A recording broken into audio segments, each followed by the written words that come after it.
Hoxe, os gimnasios do Carballiño abriron as súas portas. Lembran que son espazos totalmente seguros porque, aínda así, a afluencia de xente todavía é moderada. Os 4 gimnasios do Carballiño recuperaron hoxe a súa actividade deportiva logo dun mes pechados. Este é un sector que se está vendo moi afectado polas restriccións, pero tamén polo medo instaurado na sociedade.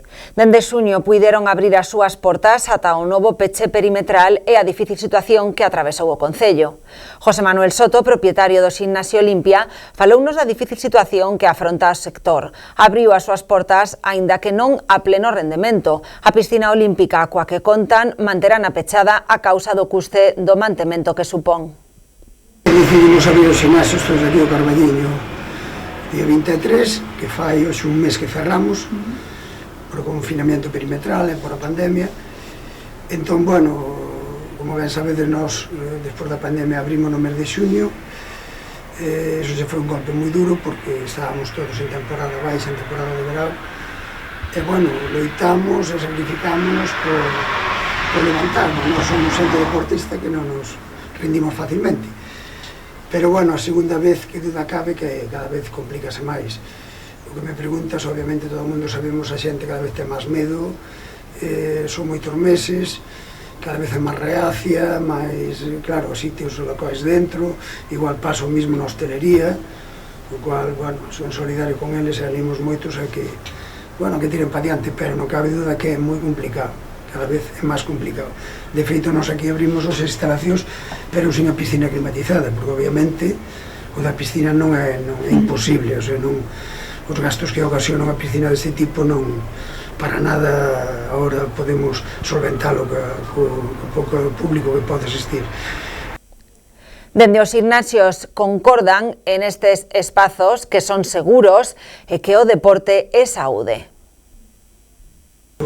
Todo o mundo sabe que os gimnasios non son sitios de ocio, son centros de saúde ante todo. O sea, nós debémonos ao público, aquí temos xente con moitos problemas, xente que necesita terapia para traballar, porque non cabe duda que tanto tempo confinado nas casas, o corpo necesita unha actividade. Entón, pois, eso, nós sempre fomos centro de saúde, sempre o dixe, de axudar ao público.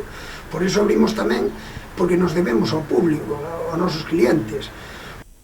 Claudio Mateo, propietario do gimnasio Madocán, amosou en nome de todos a ilusión que teñen posta en volver a abrir. No seu caso, están especializados en artes marciais de contacto que polo de momento non se poden realizar. Faloche no meu nombre, creo que dos meus colegas, todos moi ilusionados, moi contentos. Bueno, estamos esperando que a xente retome os entrenos e intentar volver a nova normalidade que lle chama, non? Esperamos ter suerte como hasta ahora, que non haxa ningún contagio, ningún rebrote, nin nada nos gimnasios, e nada máis. Bueno, nos gimnasios é unha actividade. Primeiro, nadie está libre de que entre mañá un positivo para dentro e que nos, oye, pero bueno, sobre todo, o máis importante, do que se trata é de que non haxa un rebrote. Que entre un positivo é inevitable. Que haxa un contacto é inevitable. Pero que haxa un rebrote, sí que é unha cousa que nos preocupa e que é polo que máis estamos traballando, o sea, desinfección de maus, desinfección de pés, a distancia, o sea, nadie se xunta, o sea, entre clase e clase desinfección total, ventilación, estamos intentando facer cousas ben feitas, como se fixeron sempre nos gimnasios, os que conoces son o do Carballiño, aquí, a fecha de hoxe non houve nada, non tuve ningún problema, gracias a Dios, esperamos non telo. Para rematar, eso, mandarlle moito ánimo aos meus compañeiros dos gimnasios aquí de Carballiño, do sector, o gimnasio Corporo, Luciano, o gimnasio Madocán e Claudio, o gimnasio Funfit e Fidel. Moito ánimo e, como dixen antes, nós estamos acostumbrados a caer para levantarnos e, bueno, entón, en xeral, a hostelería, pois, que sei que aquí temos unha hostelería moi profesional, pois, tamén desexarlle o millor e que bueno, que oxalá podamos salir todos loitando xuntos deste.